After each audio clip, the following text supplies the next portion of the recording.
Oh, yeah. Fuck yeah.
What is up, ladies and gents? It is your friendly neighborhood BJJ podcaster coming to you live on two different locations. So first, you can see me on our main channels here. And for those of you on Instagram, for whatever reason, Instagram has kind of been bugging out lately. So what's up, Fight Night Customs? I am here to talk with you guys about UFC BJJ Road to the Title, Episode 2. A mouthful. In fact, some might argue too many words to say for a TV show, but nonetheless, here we are. I'll also be taking your questions about this episode, so feel free to send them to me. That's assuming you watched, because if you heard one of the conversations that was happening on today's show, you probably tuned out like the rest of America. But nonetheless, there's a lot to get to here. Now, unfortunately, for those of you watching on Instagram, you do not have the benefit of seeing some of the photos I have pulled. I will describe them to you. Think of it like radio, but you kind of see my face. Not the best of all worlds, but nonetheless, you guys over here, you get the main event, the main version of this show. I'm excited. I'll tell you this before I get into the actual notes and critiques of the episode, but by and large, a much better episode. You know, yesterday's episode was a little rough. You have a lot of ground to cover. There's a lot of dudes to talk about on this show. So yeah, we got to get to know them a very brief bit. You have to introduce not one, but two coaches, one of whom you for sure don't know. So they had a lot of work to do. Fortunately, they had a very fast match to kind of get in and out. So they accomplished that with some finesse, and I was very happy about that. But, you know, yesterday we were watching it, and it seemed to have some of the weaknesses that they currently have for the Ultimate Fighter.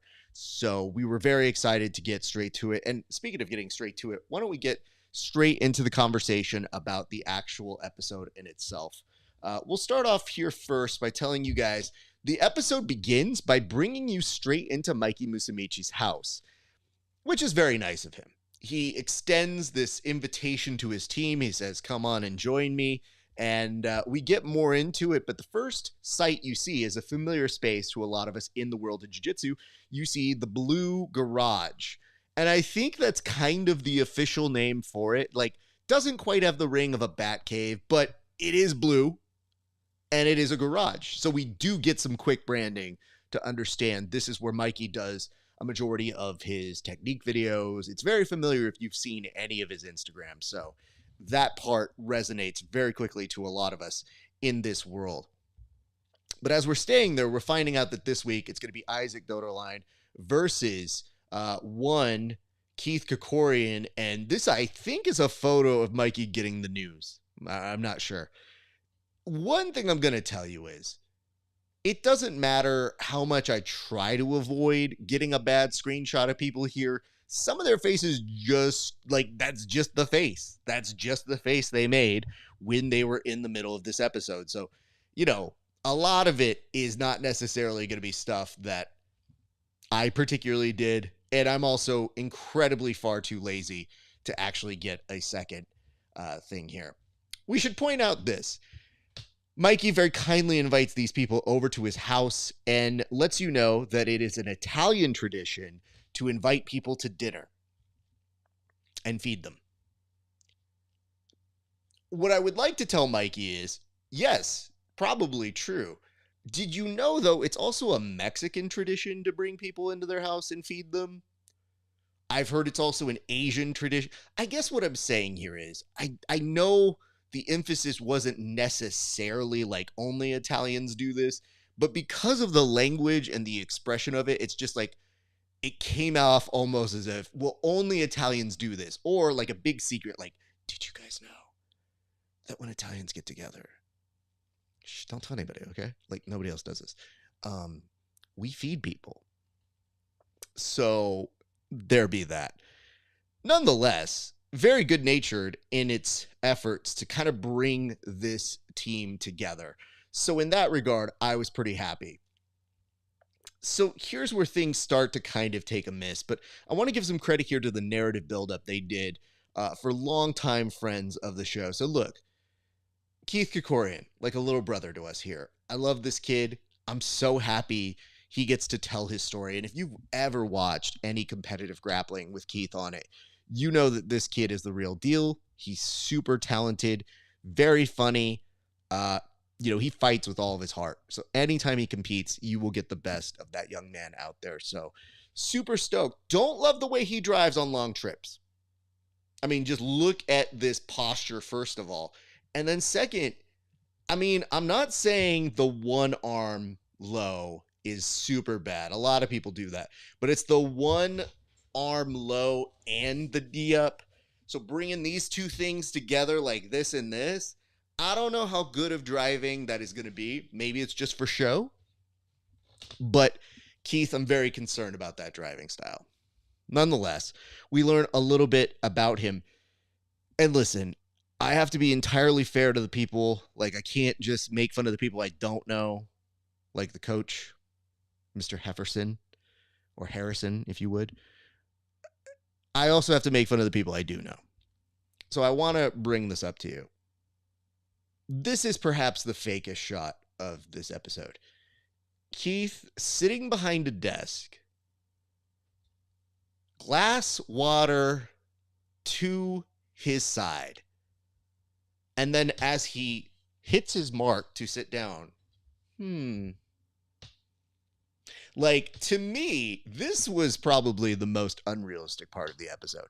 I don't think Keith has ever made that actual gesture and movement in his life, but it was noticed by me, a dude who knows him fairly well. I did see this. It says Keith is forever a baby face. I have thoughts on that. We'll come back to that in a second. But yes, by and large, you are correct. Keith is beloved in our community. The hard part for me on this episode was this. Obviously, we know Keith really well, but I also know Issac. I have helped film a technique video for Issac in the past, and he was always super nice to me, so I have no reason to dislike him either. And in fact, one of the things we said in yesterday's episode was they ranked him at number 8. I felt disrespected by that number 8. And even he was trying to say, hey, listen, it's probably because I don't have as much experience in no-gi. But if you've seen the way he approaches his gi attacks, it's very aggressive. And also, not for nothing, this dude has a title. And I can't say that about every single member of the cast. So I guess what I'm saying here is put some respect on that man's name. So that is kind of how we start. We establish everything. One thing, I take it back. There was two things I was going to make fun of Keith about. The second of which is this attempt at a spinneroonie. Now listen, when you come from the lineage of Geo and Boogie, that's a high standard here, sir. This, it definitely had movement. It's better than I thought it was going to be, so I will give you that, Keith. But I really do feel like we got to work on that execution, especially when we're going to be on UFC television. So, Keith, just, you know what it is? It looks like a turtle that kind of fell over and nobody's coming to help pick up. So, I'm just concerned. That's all. Let's move on. But yes, we did get to see some amazing things right up top in this episode. We also got to say, hey, listen, we've got two very good competitors. This is going to be great. And one thing that I think, Brian, you in the comments touched on is you said Keith is the eternal babyface. I want to bring this up to you guys. It is wild to me, and also a remarkable note of his achievement, that Keith is known as the number one seed in this episode. And one of the things that kind of stuck out to me is, yes, he is incredibly talented, but I've always known Keith as the perpetual underdog. So seeing him in this number one seed was a recognition of the work that he's put in our community for grappling. And I thought, that is pretty good. Like, good for him. It was just interesting to me to see them being like, well, he's the number one seed. And I go, honestly, sometimes Keith works best when you count him out. So I find that very fascinating to be in that side. So just as a thought for you guys for that, it may come back a little bit later here in that. I do see a note here from Brian who says, I do have a clip of you calling him out, though. I do not recall that. Brian, if you went through every clip of me calling out every guest that has been on this show, it's probably longer than the grappling hour itself. I digress. Let's move on to our next photo, which is this. So Mikey immediately starts cooking. It's at this point that we kind of know he's got a girlfriend, which I didn't even know. But hey, good for him. Things take a little bit of a detour, though, because it's about this time that they start talking about ecological jiu-jitsu. And I have to tell you this. Like, I'm a jiu-jitsu guy. I love jiu-jitsu a lot. I am showing up here to these episodes and doing these reviews because I feel we have to walk the walk. We've been begging for this whole time. So now that it's here and in front of us, we should actually be excited to see this and show up for it. And instead, they decide in episode 2 to hit us with the most obnoxious debate in all of jiu-jitsu. If that doesn't scare away the masses, I don't know what will. And if you're watching this as a casual and you're just like, oh, cool, people kind of grapple with submissions with one another, that's cool. And then they get straight into ecological versus drilling. What the fuck are we doing? Like, don't do that shit. That is how we turn people away from us. We were just this close to going to that hurdle and going over it. And instead, we hit them with the dumbest shit that there is in our sport to talk about. This is the stuff. This is the meme of the dude whispering into his hot girlfriend's ear like, hey, this one time in band camp. And all I'm thinking is, for the love of God, abort this conversation. Now, things get very interesting because Mikey, when he puts this into context, is telling us he finds it wild that a new trend in jiu-jitsu is to just call something ecological drilling as if it hadn't existed before, which to me sent me into a bit of a pause. Because is this not the same dude who apparently invented a move that never existed before, and then got into the minutia of, well, no, it's different. I created it. It wasn't too dissimilar to Columbus planting a flag and saying, like, well, hey, listen, I discovered America. Here you go. It's interesting to me that that small form of irony is lost on Mikey because he was so dead on set on saying, I created this. You cannot take that away from me. And now he's kind of like shading these people and go, ecological. How novice that they just thought they could rebrand something as live positional sparring. And I thought, why does that feel so weird? Nonetheless, Mikey does not pick up on it. But I want to show you this picture here that I think elaborates a good representation of what America feels like and what the rest of us do in jiu-jitsu. In this photo, you can see people in the background, mainly Mikey's girlfriend, his sister, and good friend of the show, John Freeman, bored out of their minds. See the boredom in the background? That's America. See the discussion and the not progressing? That's the foreground. That's the rest of us in jiu-jitsu. So this little photo to me is the most telling in all of the episode because it just makes me sad to think that we're wasting everybody's time talking about this. Like, there are moments like this, and this is only 3 or 4 minutes into the episode, that I thought, do we really deserve notoriety? Moments like this make me think, maybe we don't. Maybe we just deserve to be a relic. Maybe we just deserve to not be popular. But nonetheless, a very terrible way to go into the episode. Here's what I love about today's episode. It was longer. It was about 28, 29 minutes. But they used every second of it. They had a full-on match that went the distance. But guess what? The second we got out of that ecological disaster, we went straight into the weigh-ins. And look who's back. It's my friend. It's my favorite dude. It's weigh-in dude. I love weigh-in dude. I don't know what he does. Yesterday, he was pretending to chew gum. Today, he's all about business. He's got swag today. He's super excited to talk with you guys about getting on that scale and getting ready for this match. Everybody's pumped for it. And you get the difference of philosophies between Keith Krikorian and Issac Doederlein. Issac telling you like his life story with his kids, how he's grown up. He's had an unfortunate passing in his time. Those are things that I think they do tell a good story. And Issac, in my opinion, has never really been controversial. Then you get a little bit of Keith telling his story of how he's had mental health issues and stuff to that effect, and how he's found this better place in his life so that he can manage this competition that much better.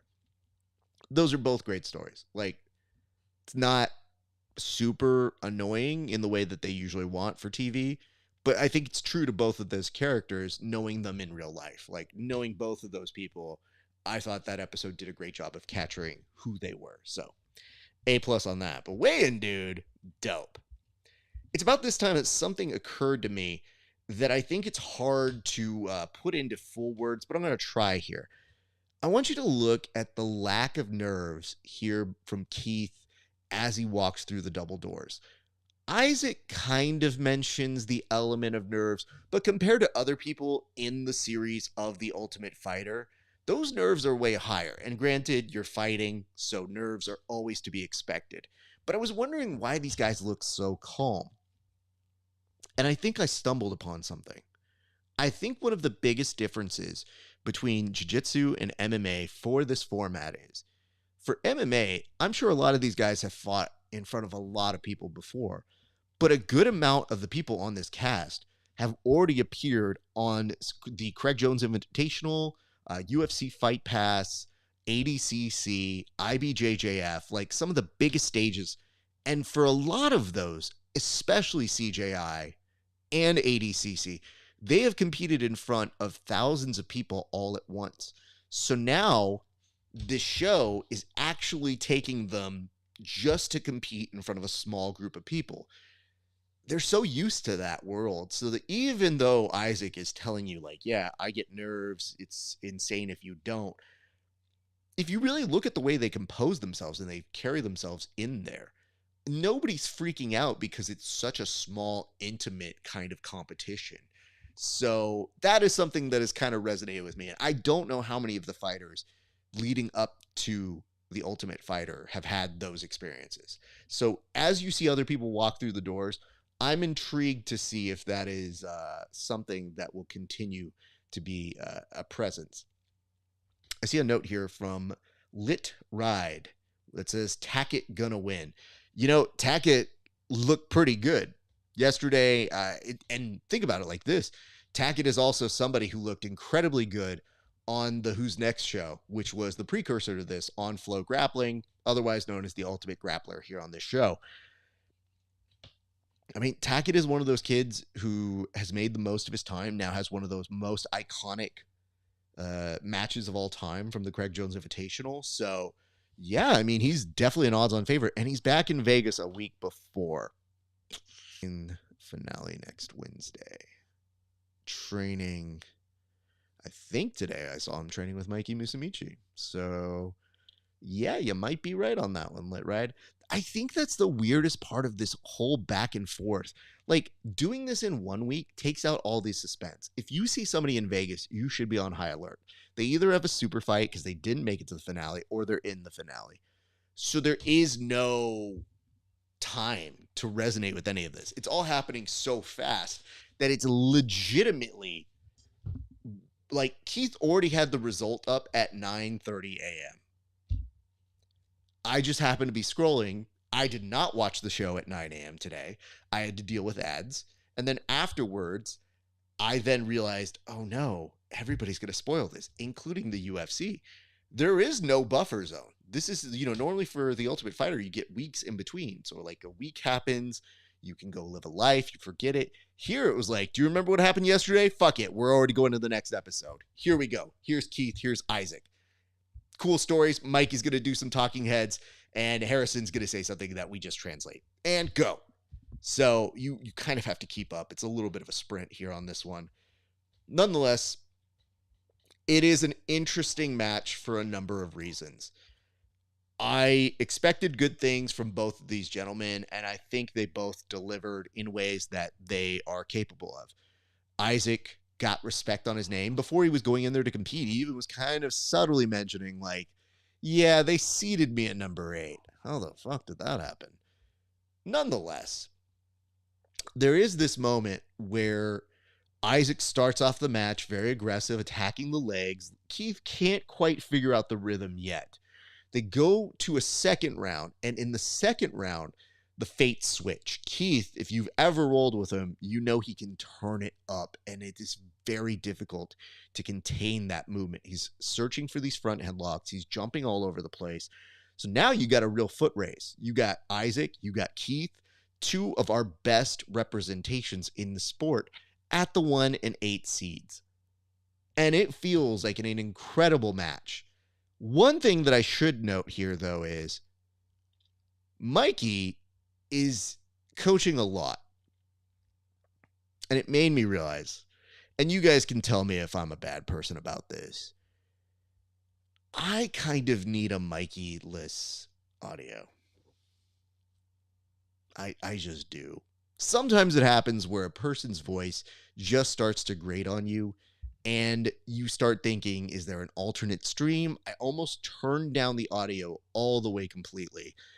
And I realized that, like, part of the survival mechanism of this show is not even the competition. So when Issac is talking about the nerves, the real nerves you have to kind of condense and keep in perspective is more so dealing with Mikey yelling Nike slogans in your face. They're these cliche lines that I don't think make you win more. It's just trying to pump you up. And maybe at that point, there's not like some sort of secret you can go over. It looks like they drilled a lot at Mikey's house. So yeah, it looks like they were putting in a game plan. You can see elements of what they were working on at the beginning of the show toward the middle of the match. But I just know if somebody's telling me that kind of stuff when I go compete, my brain switches off and I just go, hey, stop talking to me. And maybe I'm wrong here, but I felt, and I don't want to put this on a photo, but I felt like there were a couple times where Issac had this look like, hey bro, you can cool it. It's all good. Nonetheless, although I want a Mikey-less audio, there's one person's audio who got picked up that I thought was immaculate. And that was one Andy Varela, who was coaching Keith. So I'm not clear on this. I don't know if you get to pick one person to come out with you, but it makes sense. Both of them are representing 10th Planet. So in addition to really Harrison is there and he's supposed to be coaching and he does yell some stuff out, but really the hero of the coaching of this episode was Andy Varela. In the previous episode, it was Keith who was acting like a coach and yelling out great advice.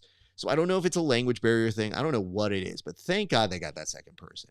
And it was beautiful to hear Andy give some great insight between round 1 and round 2. That sort of stuff, even when he's telling Keith, I love the confidence, or hold on, let me use his voice. Hey, Keith, I love that confidence. Yeah, that's good. Yeah, Keith, no, that's not beautiful. No, you don't even know. That's terrible. He was a ride or die coach on this, and I appreciate what he was doing. So shout out to Andy. I actually texted him and I said, you did a great job. And that was dope to see. It's also cool to see that in the regard that sometimes you get nervous for these guys. You think, this might not go well. And when that's happening, any voice like this that's lifting you up, a noticeable difference from round 1 to round 2 for Keith, who ends up toward the end of that round locking up a pretty good Darce on Issac. The round ends and they go for the third round. I want to point this out, and I don't know how many of you guys picked up on this, but one thing that just kind of came to my attention as I was seeing this event unfold was, I'm not sure if you guys are familiar with the brand Lucy, but did you know that there is a warning and that it actually has nicotine and that could be an addictive thing? Because if you didn't know it, you can see it all the way in the backdrop there. It definitely, somehow even the Surgeon General's warning had to be printed on the mats. And I can't stop staring at it. Legitimately, let me just see if I can maybe make this even a little bit bigger for you guys.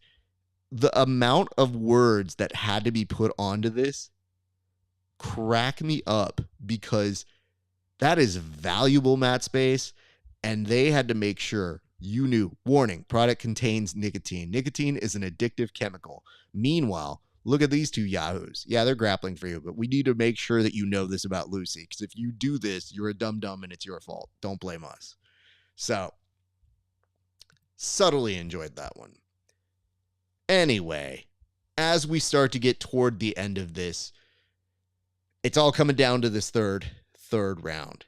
And these guys are going so intensely that with the last 10 seconds, Issac had pushed the majority of that round, and Keith was trying to get on this last shotgun attack. Here's kind of the split of how this third round went. Keith was trying to push the action, and you saw on bottom Issac really getting some leg attacks that looked good. It made Keith have to work out of them, but Keith kept pressing forward. So when you see something like this, you're intrigued how they're going to score it. You might have the inkling that, sure, Issac could win it, but in those last few seconds, scary AF Keith Krikorian makes this face. And to me, I'm like, I can't tell if he's trying to sell the judges here or if he's just saying he wants more time to get that submission. If you've ever seen Keith, you know he's incredibly competitive. He gets really obsessive about it. And it almost looked like he was looking over at Mikey and being like, hey, your voice can go like that. Mine can too. And I can make it even crazier, sir. So it looked like it was a no inhibition off between them. Having said that, it was a good match. And I'm happy both of them got to display their stuff. In my opinion, I did think Issac did enough to merit the decision. And I think part of that is based on attacks. I have such respect for Keith. I thought Keith was the one that was really pushing the action. So he has a case there.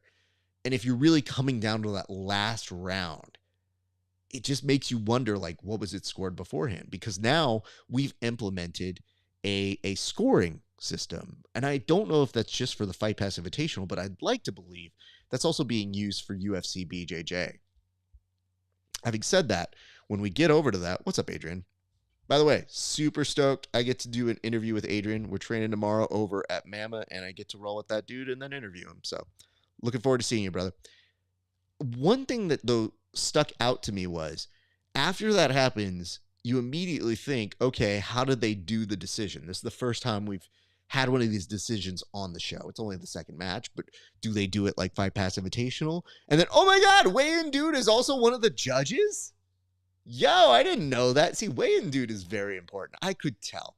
When you chew gum or pretend to chew gum like that on episode 1, it means you do stuff. And I don't know what the stuff it is that you do, but it probably important. So thank you, UFC BJJ Weigh-In Dude.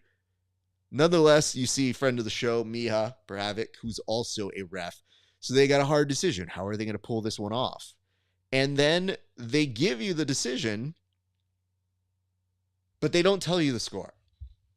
So that is where I feel the fault of this episode is. Why are we instituting this whole thing with judges and a scorecard, and we can't even be bothered to know what the scorecard is? Even in The Ultimate Fighter, the conceit is a third round is sudden death. So it's if needed. It's their way of working with kind of an exhibition match. So that if you need to do it, then you do it.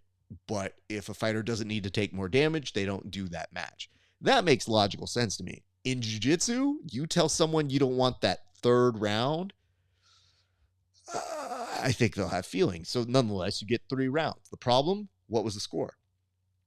Because to me, I feel like that's the first time that we really get to show this is the rule set, this is the implication, this is what we do.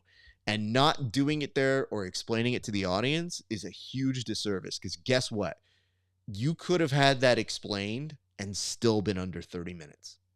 And now that this is a YouTube show, I don't think it would be a bad idea to cut out the part that talks about ecological versus drilling. Oh, blah, blah, blah. Who gives a shit? Give me 2 minutes of explanation that tell me what the justification was there, or at least the score, because then you could get the perspectives of the different people who say, well, I thought Keith did this, and here's what he did.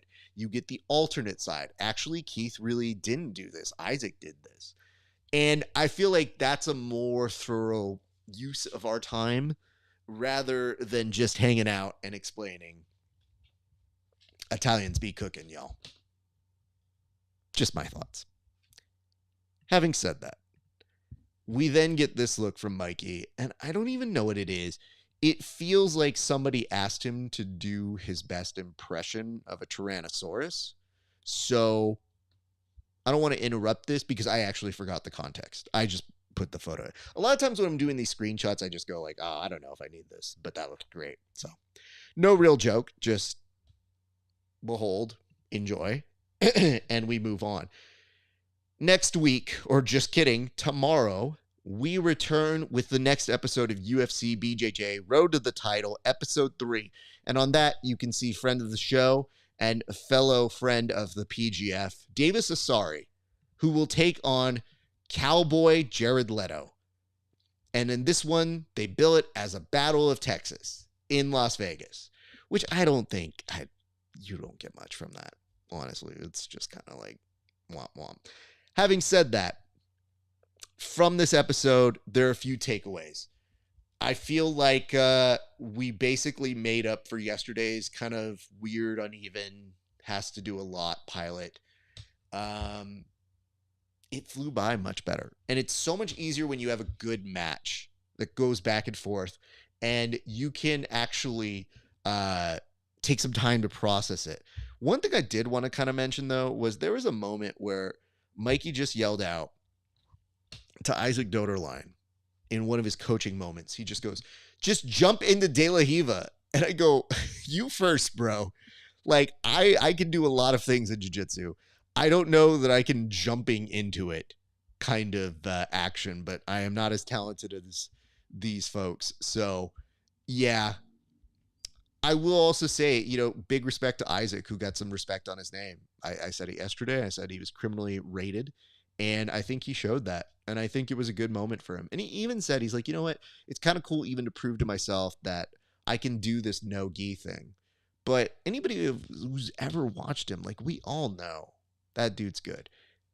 I wonder if that part is a little story produced, meaning the producers, they have story producers. So every person that you see on the show is known as a character.